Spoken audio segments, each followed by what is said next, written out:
নিশুতি রাতে জঙ্গলের পথ ধরে বাড়ি ফিরছিল এক সিপাহী। যুদ্ধক্ষেত্র থেকে সে অনেক দিন পর বাড়ি ফিরছে, আর সাথে করে নিয়ে যাচ্ছে বাড়ির লোকের জন্য হরেক কিসিমের জিনিস। কিন্তু হঠাৎ সেই সিপাহীর পথ আটকায় এক ডাইনি বুড়ি। এই যে সিপাহী, বাহ, তোমার তলোয়ারটি যেমন ঝকঝকে, পুঁটলিটিও তেমনি বড়। একটা কথা বলতে পারি, ইচ্ছে করলে যত চাও তত টাকা পেতে পারো। কি এমন বলবে তুমি শুনি? তোমার কি আছে জানা টাকার কোনো খনি? মাটির তলায় নয়, গাছে আছে টাকা। যত খুশি পুড়ে নাও, যদি পকেট থাকে ফাঁকা। মস্করা শুনবার সময় যে নেই, তুমি থাকো গাছ নিয়ে, আমি ঘরে যাই। গরু যদি গাছে ওঠে, টাকা নয় কেন? ধৈর্য যদি ধরো সিপাহী, ফল পাবে ভালো। গাবো বন্ধ করে পথে এসো, তবে কি কাজ করলে সেই গাছ পাওয়া যাবে? ওই যে ওই প্রকাণ্ড গাছটা দেখছো, ওটা একেবারে ফোঁপড়া। গাছের আগায় চড়লে দেখবে একটা মস্ত ফুটো। তার ভিতর দিয়ে তুমি স্বচ্ছন্দে গলে একেবারে গাছের গুঁড়ির ভিতর দিয়ে নেমে যেতে পারবে। আমি তোমার কোমরে একটা দড়ি বেঁধে বসে থাকবো। তোমার কাজ হলেই আমায় ডাক দেবে, আর ডাক দিলেই আমি তোমাকে টেনে তুলবো। আচ্ছা, সে না হয় বুঝলাম, কিন্তু আমার কাজটা কি? কোন অসাধ্য সাধনের জন্য আমায় তুমি গাছের মধ্যে পাঠাচ্ছ শুনি? টাকা আনতে হবে, টাকা। তলায় পৌঁছলেই দেখবে একটা চওড়া পথ চলে গেছে। প্রচুর আলো পাবে, 100-র বেশি বাতি জ্বলছে সেখানে। তারপর দেখবে 3টি দরজা, প্রত্যেকটির গায়ে চাবি লাগানো। প্রথম দরজা খুলে যে ঘরে ঢুকবে, তার মধ্যেখানে মেঝের ওপর দেখবে একটা মস্ত সিন্দুক। সিন্দুকের ওপর দেখবে একটা সিংহ বসে আছে। ও বাবা, সিংহ! তাই নিয়ে তোমার মাথা ঘামাতে হবে না। আমার এই বেগুনি চাদরটা তোমাকে দিচ্ছি।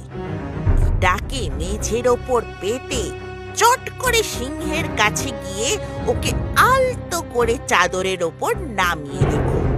ব্যাস, আর কোনো সমস্যাই হবে না। তারপর থেকে তোমার ভালো সময় শুরু। কুবের দেবতা তোমার 2 হাত ভরিয়ে দেবে। মানে তারপর সিন্দুক খুলে যত খুশি পয়সা করি বের করে নিও, তবে ওতে তোমার পয়সা ছাড়া কিচ্ছু পাবে না। ও বেশি, যদি তোমার রূপ বেশি পছন্দ হয়, তাহলে পাশের ঘরে গেলেই হলো। সেখানে দেখবে একটা কুকুর রয়েছে পাহারা। তাই দেখে একটুও ভয় পেও না। ওকেও আমার চাদরের ওপর নামিয়ে রেখে আয়েশ করে সিন্দুক খালি করতে পারবে।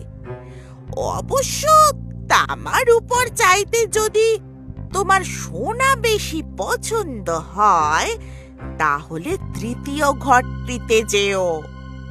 সেখানকার সিন্দুকের পাশে রয়েছে একটা হাতি। কিন্তু তোমার কোনো ভয় নেই। তার গায়ে যদি এই চাদরটা উড়িয়ে দাও, তাহলে সে ছোট্ট হয়ে যাবে। সেও তোমাকে কিচ্ছু বলবে না। তারপর যত চাও তত সোনা সিন্দুক থেকে বের করে নিও। যা বলছো মতলবটা মন্দ নয়, কিন্তু বুড়ি, তারপর তোমাকে কত টাকা দিতে হবে শুনি? আমার একটা পয়সাও চাই না। তবে আমার ঠাকুমা শেষ যেবার নিচে নেমেছিলেন, ভুলে একটা পুরনো দেশলাই বাক্স ফেলে এসেছিলেন, সেইটে আমাকে এনে দিও। মাত্র একটা পুরনো দেশলাই বাক্স, ওতে তোমার কি হবে? তোমার অত জেনে কাজ নেই, যা বলছি ওইটুকু করলেই অনেক। বেশ, তাহলে দড়ি গাছে দাও, আমি পথ দেখি। এই নাও দড়ি, যত খুশি পয়সা তুলে নিও, শুধু দেশলাই বাক্সটা আনতে ভুলো না কিন্তু। আচ্ছা বুড়ি। সিপাই তখন গাছে চড়ে গাছের আগার সেই গর্তটা দিয়ে ভিতরে নেমে দেখে কিনা ঠিক ডাইনি যেমন যেমন বলেছিল, একটা চওড়া পথ, তাতে কয়েকশো বাতি জ্বলছে।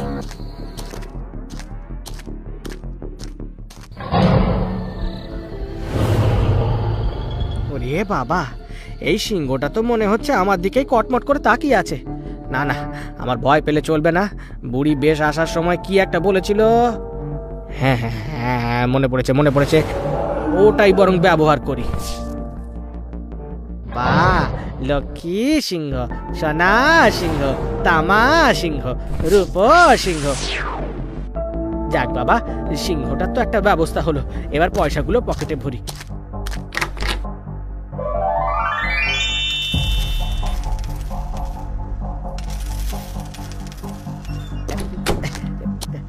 নাও বাবা সিংহ, তুমি আবার তোমার আসনে ফিরে যাও তো দেখি।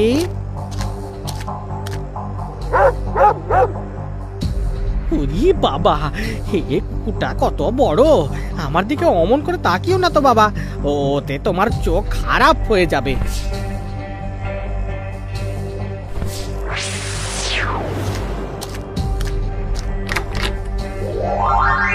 কি, এ কি আশ্চর্য বিষয়! আমি তো নিজের চোখকেই বিশ্বাস করতে পারছি না। এই যে রূপোর ভান্ডার! ইস, ছি ছি ছি ছি ছি ছি, আমার মতো মানুষের পকেটে এই সস্তা তামার পয়সা একদম মানায় না। দূর করে দিই, এগুলোকে দূর করে দিই। আমার পকেট ভরবে শুধু রূপোতে।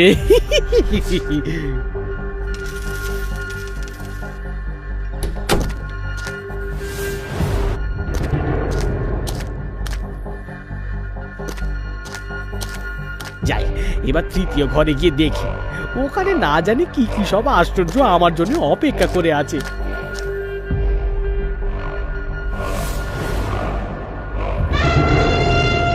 না বাবা, এই হাতের সাথে কোনো রকম পাঙ্গা নেওয়া ঠিক নয়। যত শিগগির কাজ করা যায় ততই ভালো।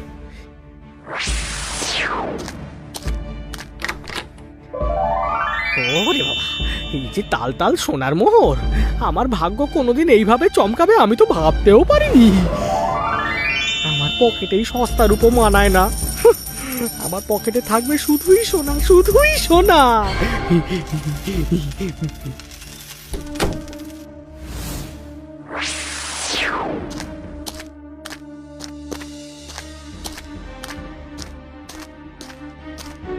ওই ডাইনি বুড়ি, এবার আমাকে তলা দেখে নে। দেশলাই বাক্স পেয়েছো? ওই যা, একেবারে ভুলে গেছিলাম। দাঁড়াও দাঁড়াও, 1 মিনিট দাঁড়াও। নাও, এবার তোলো।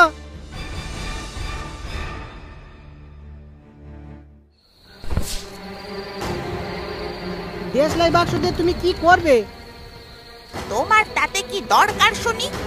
টাকা পাবার কথা পেয়ে গেছো, এক্ষুনি আমার দেশলাই বাক্স আমাকে দিয়ে দাও বলছি। তুমি বলবে দেশলাই বাক্স দিয়ে কি করবে, নাকি আমি তোমার মুন্ডুটা কেটে ফেলে দেবো? হ্যাঁ না, বলবো না।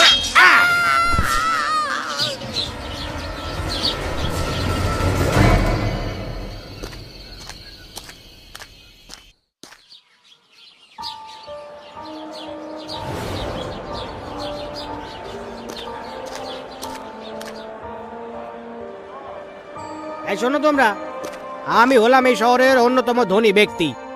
আমার খাতিরদারিতে যেন কোনো খামতি না থাকে। দাম নিয়ে কিছু ভাববে না, সোনা দানা দিয়ে আমি পুরো শহরটাকে মুড়ে দিতে পারি। এবার বলো দেখি, রাজকুমারীর সাথে কিভাবে দেখা করা যায়? খুব সাবধান হুজুর, এই রাজ্যের রাজা কিন্তু মোটেই সুবিধার লোক নন। যেমন তার অহংকার, তেমন তার রাগ। তার অত্যাচারে প্রজারা সব সময় অতিষ্ঠ থাকে। কিন্তু আমাদের রাজকুমারী খুব সুন্দরী। কিন্তু তাকে কেউ দেখতে পায় না, কারণ তিনি একটা প্রকাণ্ড তামার তৈরি প্রাসাদে বাস করেন। প্রাসাদটা উঁচু পাঁচিল আর দুর্গ দিয়ে ঘেরা। রাজা ছাড়া কেউ তার সঙ্গে দেখা করতে পারে না, কারণ কে নাকি গণনা করে বলেছে যে রাজার মেয়ের সঙ্গে একটা সাধারণ সেপাইয়ের বিয়ে হবে। রাজার সেটা একেবারেই পছন্দ নয়। বাবা, রাজকুমারীর ওপর এ কেমন অত্যাচার! কেন তাকে এভাবে বন্দি করে রাখা হবে? তারও তো অধিকার আছে এই সুন্দর পৃথিবীকে দেখার। তাকে এইভাবে নজরবন্দি করে রাখা রাজার একদমই উচিত কাজ নয়। কেউ কোনোদিন এই নিয়ে প্রশ্ন করেনি। কার ঘাড়ে কটা মাথা যে রাজাকে প্রশ্ন করবে? এমনিতেই রাজার অত্যাচারে প্রাণ একেবারে ওষ্ঠাগত। সবই তো বুঝলাম, কিন্তু রাজকন্যাকে একবার দেখার জন্য মনটা বড় উতলা হয়ে উঠছে। তাকে বন্দি দশা থেকে উদ্ধার করাই আমার জীবনের লক্ষ্য। আপাতত আমার জন্য আরো ভালো ভালো খাবার আর আমোদ আহ্লাদের ব্যবস্থা করো। হ্যাঁ, নতুন শহরে আমোদ আহ্লাদে সেপাইয়ের দিন কাটতে লাগলো। সেপাই গরিবদের অনেক টাকা দান করত, কারণ সেপাই নিজের জীবনের অভিজ্ঞতা থেকেই জানতো টাকা না থাকার কি কষ্ট। সর্বদা সে সেজে গুজে এক পাল বন্ধু বান্ধব নিয়ে ঘুরে বেড়াতো। বন্ধুরা সবাই এক বাক্যে বলতো, তার মতো খাসা লোক আর হয় না, একেবারে অতিশয় সজ্জন ব্যক্তি। এসব কথা শুনে সেপাই তো মহা খুশি, কিন্তু অন্যদিকে এত দান আর খরচ করতে করতে ধীরে ধীরে তার সব টাকা কড়ি ফুরিয়ে গেল। পয়সা করি সব শেষ, এবার খাবো কি জানি না। এই কুঁড়ে ঘরেই আমার আশ্রয়। এই ঘুটঘুটে অন্ধকার ঘরে থাকবো কি করে? একটা খড়ের মশাল জ্বালাবার পর্যন্ত পয়সা হাতে নেই। ও হ্যাঁ, মনে পড়েছে সেই যে ফোঁপড়া গাছের ভেতর থেকে ডাইনি বুড়ির দেশলাই বাক্স এনেছিলাম, তার মধ্যে কয়েকটা দেশলাই কাঠি ছিল। এই অসময়ে ওটাকেই কাজে লাগাই।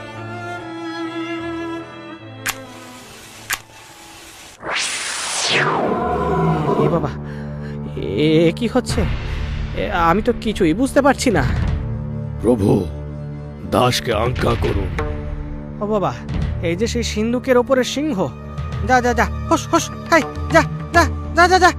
আপনার সেবা না করে আমি যেতে পারবো না হুজুর, আপনি আমায় আজ্ঞা করুন।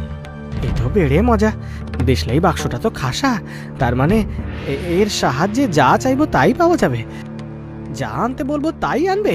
বাবা বাবা বাবা বাবা বাবা, এক্ষুনি কিছু টাকা করে নিয়ে এসো দেখি। হ্যাঁ যা।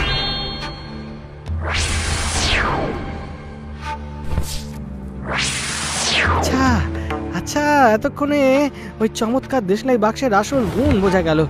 ডাইনি বুড়ির বলা কথা অনুযায়ী আমি নিচে গিয়ে প্রথম ঘরে পেয়েছিলাম তামার ভান্ডার, অর্থাৎ একবার দেশলাই ঘষলে তামার সিন্ধুকের সিংহ আসবে। দ্বিতীয় ঘরে পেয়েছিলাম রূপোর ভান্ডার, তার মানে দুবার ঘষলে রূপোর সিন্ধুকের পাহারাদার কুকুর আসবে। আর তৃতীয় ঘরে পেয়েছিলাম স্বর্ণ ভান্ডার, অর্থাৎ তিনবার ঘষলে তখনই সোনার মোহরের ওই বিকটাকার পাহারাদার হাতি এসে হাজির হবে। উরি উরি উরি উরি উরি। আর জীবনে কোনো কিছু চিন্তা রইল না। তার মানে আমি আমার এই শহরের অন্যতম ধনী ব্যক্তি হয়ে যাব। আবার মাথা থেকে পা পর্যন্ত নতুন পোশাক কেনা যাবে। বন্ধু বান্ধবরা আবার আগের মতোই ভালোবাসবে।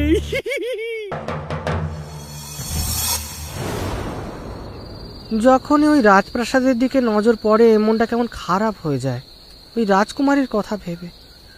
এ তো ভারী অদ্ভুত যে এখানকার রাজকন্যাকে কেউ দেখতেই পায় না। কে জানে এই বন্দি দশায় কেমন আছে সে। আচ্ছা, আমার দেশলাই বাক্সটা গেল কোথায়? আমি জানি এখন অনেক রাত হয়েছে, কিন্তু বুঝলে কি না, তবুও 1 মিনিটের জন্য হলেও রাজকন্যাকে একবার দেখতে চাই।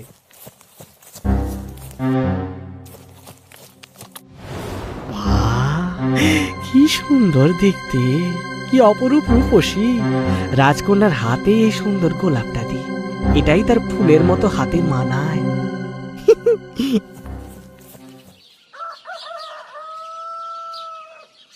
জানো বাবা, কাল রাতে আমি বড় অদ্ভুত স্বপ্ন দেখেছি।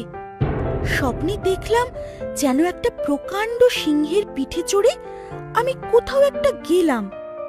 সেখানে এক সিপাই আমার হাতে একটা ফুল গুঁজে দিল, কিন্তু পর মুহূর্তেই ঘুম ভেঙে যায় আর চোখ খুলে দেখি আমি আমার বিছানায় শুয়ে আর সামনে বসে প্রহরীরা ঘুমোচ্ছে। খুব স্বপ্ন দেখছো দেখছি। দেখো, এত বাইরের স্বপ্ন দেখা ভালো নয়।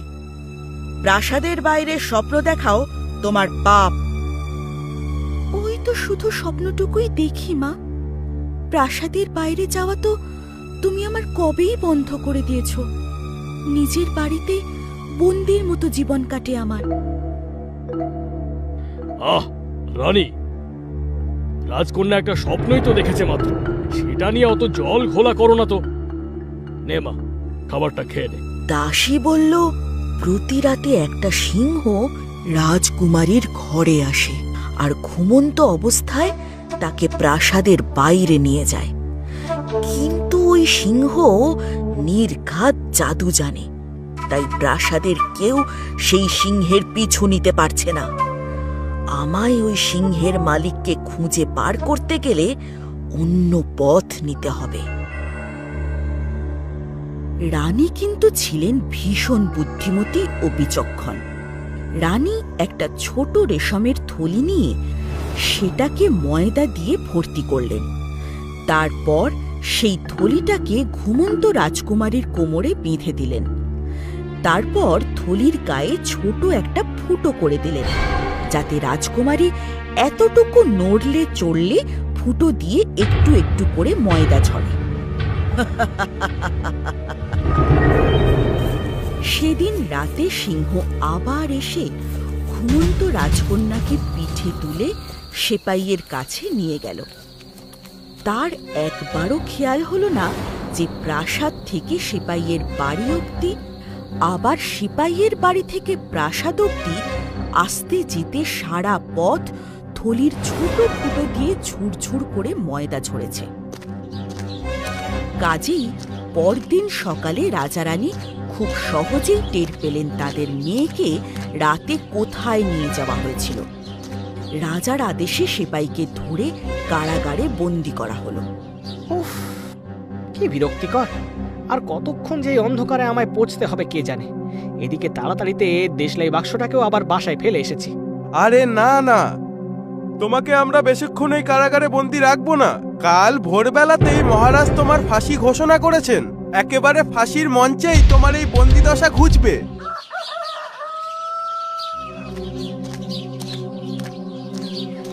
ও ভাই, থামো থামো থামো থামো, অত তাড়া কিসের? আমি না গেলে তো মজা আরম্ভই হবে না। আমি তো আসো, কিন্তু তার আগে যদি এক দৌড়ে আমার বাসায় গিয়ে আমার দেশলাই বাক্সটা এনে দাও, তাহলে সোনার কয়েন পাবে। প্রাণ পরে ছুটতে হবে কিন্তু।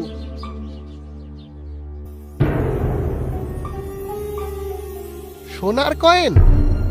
সত্যি? এগো, পুরো 100টা সোনার কয়েন দেবো, না কম না বেশি। আরে বাহ, দাঁড়াও, আমি এক্ষুনি নিয়ে আসছি। তোমার বাসা কোথায় গো? ওই তো 7 পুকুর পাড়ে নগরদ্বারে। আমি এক্ষুনি যাব আর এক্ষুনি আসবো।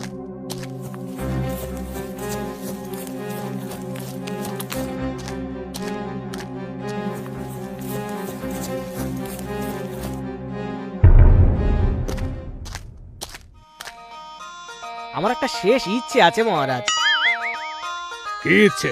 আমার দেশলাই বাক্স থেকে কাঠি বার করে আমি একটু কান খোঁচাতে চাই। মহারাজ, ফাঁসির আসামির সেই ইচ্ছে রাখাটা আপনার দায়িত্ব। আচ্ছা বেশ বেশ, তোমায় কান খোঁচাতে 5 মিনিট সময় দিলাম।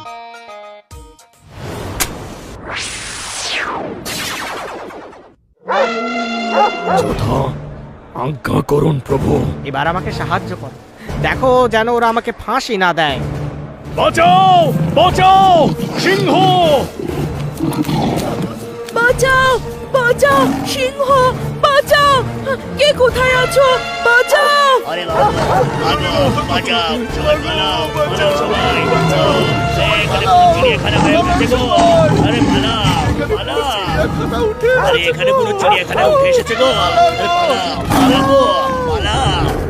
ও সেপাই, তুমি আমাদের এই অত্যাচারী রাজারানীর হাত থেকে মুক্ত করেছো। তোমার সাথে রাজগুরুর ভবিষ্যৎবাণী মিলে গেছে। এবার তুমি আমাদের রাজা হবে, আর রাজকন্যা আমাদের রানী হবেন। এটা হতেই পারে, তবে যদি রাজকন্যার সম্মতি থাকে তবেই। আমি রাজি কুমার, আমি রাজি। আমি তোমাকেই বিবাহ করব। তুমি আমাকে এই বন্দি দশা থেকে মুক্ত করো। জয় রাজামশাই, জয়।